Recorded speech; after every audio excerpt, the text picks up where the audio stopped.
majorité des chrétiens en Afrique sont très pauvres. Pourquoi? Parce qu'ils ne connaissent pas cette clé que j'aimerais partager avec toi maintenant. Je suis votre coach en développement personnel, le prophète Esaïe Sion. Alors aujourd'hui, je vais partager avec vous 3 clés qui font en sorte qu'un enfant de Dieu pourra réussir dans sa vie. Tu es chrétien, tu es un homme très spirituel, tu es un homme de Dieu, tu es persécuté par la pauvreté, jusqu'à ce que la pauvreté t'a rendu fils du diable.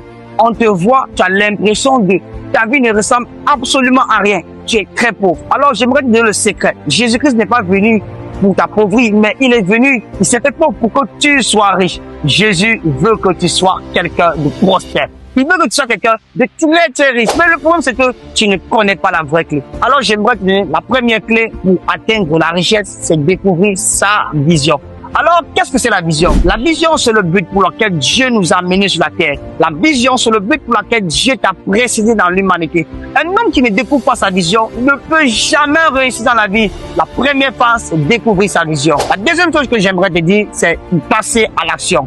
Une fois que tu découvres ta vision, la deuxième des choses, il faut te faire former. Une vision, qu'importe le rêve que tu as, si tu n'as pas de formation, il n'y aura pas de réalisation. Joseph a vu les anges, Joseph a vu les étoiles, mais Joseph est allé en Égypte. Il a été formé dans la maison de Potiphar. Il a été formé en prison. Ensuite, Dieu l'a donné la royauté. Qu'importe le rêve, la prophétie, la révélation que tu as ta destinée, si tu ne prends pas la peine de devoir te faire former, ta vie ne sera rien, ta vision restera un rêve fictionné. La troisième chose que j'aimerais te dire, il faut passer à l'action. Pourquoi il faut passer à l'action? Parce qu'un homme qui a un rêve qui ne passe pas à l'action restera un rêve, parce qu'il faut amener ses rêves en réalisation. Alors ne te décourage pas, abonne-toi puissamment et passe à l'action. Que Dieu te bénisse. Rendez-vous au sommet 2026.